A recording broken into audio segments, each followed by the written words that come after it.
Bismillahirrahmanirrahim. Alhamdulillah. Wassalatu wassalamu ala Rasulillah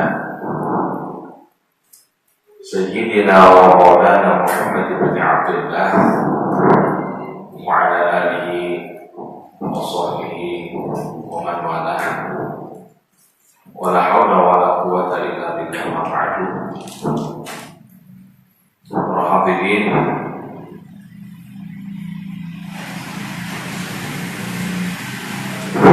melanjutkan pengajian Riyadhus Shalihin. Sebelumnya saya sampaikan satu hadis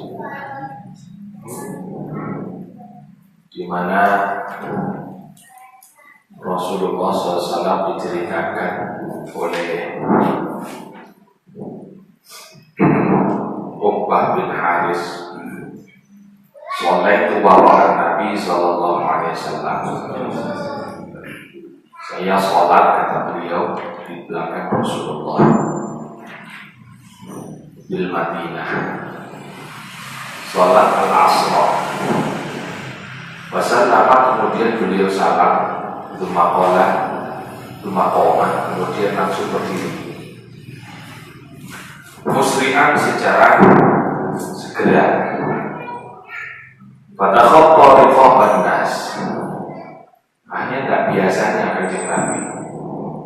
Sebab kalau Nabi itu biasanya pada sholat mesti baca wirid.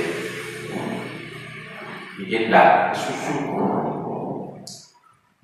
Biasanya, makanya ini menjadi dalil bahwa kebiasaan Rasulullah itu memang baca aurat pada sholat.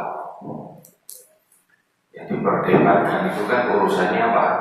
Yang keras atau enggak. Ya. Jadi yang enggak baca keras itu sebetulnya baca, cuma mereka meyakini bahwa keras itu bukan diajarkan Nabi. Tapi kita, bagaimana kalau kemudian Rasulullah itu bisa diriwayatkan tentang bagaimana wiridan beliau. Dalam Bulughul Maram sudah kita bahas bagaimana Rasulullah itu baca wirid, Allahumma antas salam wa minkas salam wa ilaika ya'udus salam. Kemudian banyak itu ya, subhanallah 3 kali, alhamdulillah, wallahu akbar 3 kali. Bagaimana sahabat bisa menceritakan itu kalau tidak dibaca keras oleh Rasulullah SAW? Itu saja. Makanya biasanya ini dari keterangan ini beliau sudah kebiasaan kalau beliau itu setelah sholat langsung baca wirid. Makanya ketika kemudian ada yang tidak biasa, pasti diceritakan. Jadi psikologi ini dengan kalau tahu seorang sahabat meriwayatkan sebuah hadis, kalau sudah biasa itu tidak diriwayatkan. Makanya panjenengan semua tidak akan ketemu hadis kanjeng Nabi tentang rakaat bilangan rakaat sholat. Karena itu sudah diketahui oleh umum. Quran juga ada cerita, hadis tentang rakaat sholat juga ada cerita. Jadi kalau kemudian ukuran bahwa kita itu sunnah itu ada hadisnya, kita sholat dulu 4 rakaat, maghrib 3 rakaat, subuh 2 rakaat, itu bid'ah. Sebab dalam hadis ini, dalam Quran. Makanya kita itu cara berpikirnya tak begitu. Sunnah itu artinya sesuatu yang dilakukan kanjeng Nabi. Ada yang sunnah itu yang sudah masuk, sesuatu yang sudah tidak perlu diriwayatkan lagi, ya. Sehingga kemudian karena diketahui oleh umum, maka sudah menjadi sunnah. Termasuk ini, kanjeng Nabi kalau kemudian baca wirid itu baru-baru katakanlah baca wiridnya ini itu ini Sudah menjadi kebiasaan beliau. Makanya kalau tidak biasa diceritakan. Contoh lagi saya ceritakan. Contoh nih. Koyo Kanjeng Nabi apa? Makan. Kebiasaan orang Arab kalau makan kurma pakai driji. Jadi kan tidak ada kurma nih, cukup tangan tuh driji. Ya, makanya ketika kau kemudian ada sahabat menceritakan beliau itu kalau makan pakai driji telur, sebelum gak biasa nih kok, aneh. Ya. Jadi makanya pakai driji telur kan. Jadi guys, dan ini makanya sesuatu yang tidak biasa diceritakan. Artinya apa? Ajarannya adalah bahwa kayak Nabi mengajarkan kepada kita, jika nutur, kalau terjatuh kan kotor dan sebagainya. Sehingga jangan kau kemudian kalau pakai driji loro bid'ah. Jangan ngaku bahwa kalau kita pakai driji loro ini bid'ah. Sing sunah gaya telu. Akhirnya sekorawon gaya driji telu bisa. Kemana-mana ya. Makanya sekojodoh gaya driji telu. Kapan mari? Jadi cara berpikir kita itu begitu. Ahlus sunnah itu cara berpikirnya bukan sekedar ada hadis. Tapi kalau hadis itu berarti bid'ah. Ya akhirnya ya rusak semua tata cara agama kalau begitu. Ini yang aneh kalau kemudian ukurannya itu ada hadis kalau bukan. Makanya jangan kalau kemudian jadinya ketemu di YouTube ada ustaz ditanya, apakah tai kucing itu najis? Dia jawab, dan ada di dalam Quran maupun di dalam hadis keterangan bahwa tai kucing itu najis. Yang plotting tai kucing, dan begitu. Jadi logikanya jangan begitu. Logikanya ini jangan kemudian tidak ada hadisnya berarti benar. Jadi ini termasuk. Jadi kalau Nabi itu sudah biasa setelah sholat langsung apa? Baca wirid. Makanya ini aneh. Kok kan di Nabi itu begitu setelah sholat asar langsung berdiri. Nggak tahu ternyata sampai kemudian begitu fatakut oleh tobat nas bila bakti kemudian kisah langsung ke kamar istrinya Aisyah dalam hadis ini. Ya, Nabi ada di Madinah. Ya. Dan kamarnya Aisyah itu jadi makamnya Rasulullah sekali. Jadi makamnya Rasulullah itu dulu kamarnya Nabi sama Aisyah.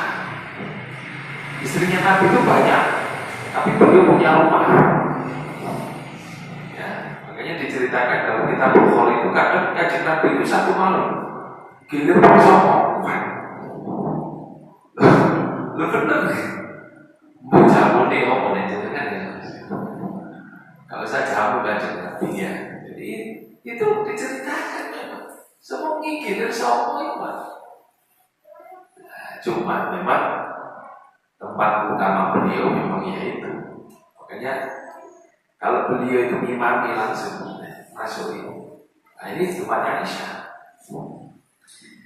Apa yang dilakukan fakhraja alaihim fara'annahum qad ajibu. Maka beliau keluar setelah tidak lama ini.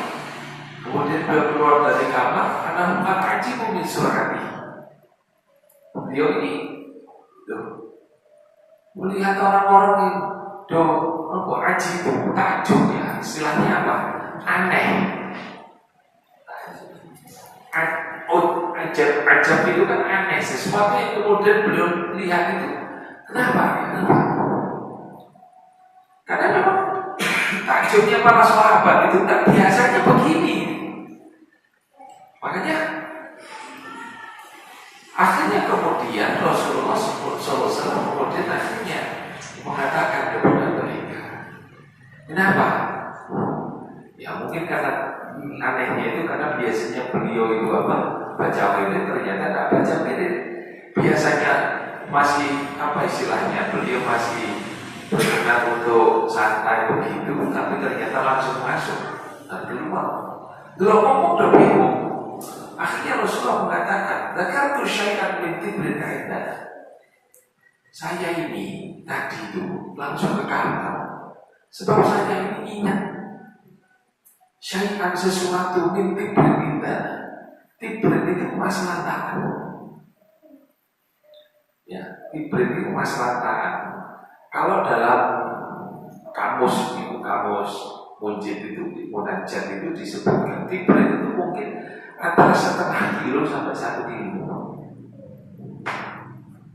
Nanti emas kilo menjadi 2 kilo sampai lihatnya. Maka itu anak yang bisa nih. Saya tak senang nyimpen gini, tak senang saya. Tidak bisa nih. Saya kalau pegang ini saya tak senang pakai itu. Saya tak senang. Ya. Bapak begitu semangat. Makanya saya langsung merintahkan kamu untuk membagi. Akhirnya Rasulullah bisa seperti turun marir. Ini perlu penjelasan ini. Nah, makanya ini menjadi apa istilahnya? Menjadi pelajaran buat kita tentang bagaimana kita itu disurah alam khair.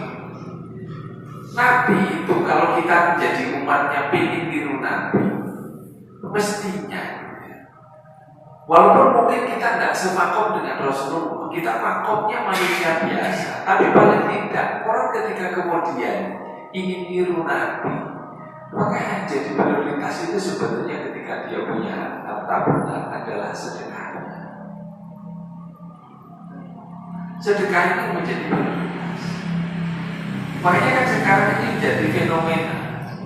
Kenapa? Karena tujuan utama sebetulnya ketika kita itu mendapatkan apa?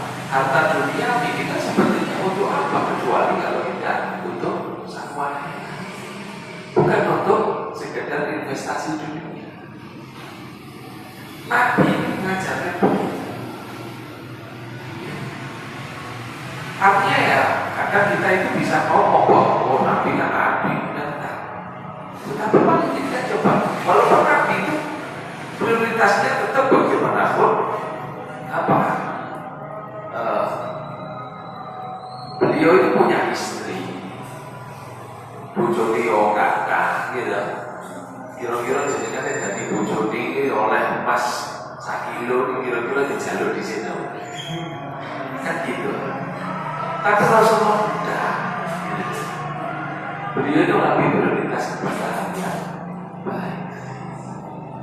Makanya apa semua gini saja logikanya. Jangan kok kemudian kita itu sepeda pancal tuku ke 4 juta, 5 juta. Wedhus siji ora pati itu. Ya kan? Sapi satu itu berapa? Hah? Nah, yuk mau jenengan yang di sini berapa? Nanti berapa satu orang? 3 juta. 3 juta. Sepeda pancal 4 juta. Tuku anak ibuku. Turun sih kadang sih 7 juta, 10 juta. Sepeda pancal kadang 30 juta, ada 30 juta. Mau baca ini protok. Masya Allah, gitu dibela. Sapi siji orang belum bela. Yang udah siji ya, seperti itu lah.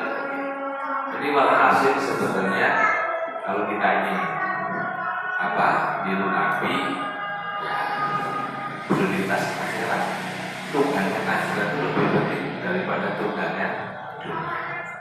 Investasi dunia penting, tapi investasi akhirat harus juga dijadikan pertimbangan prioritas.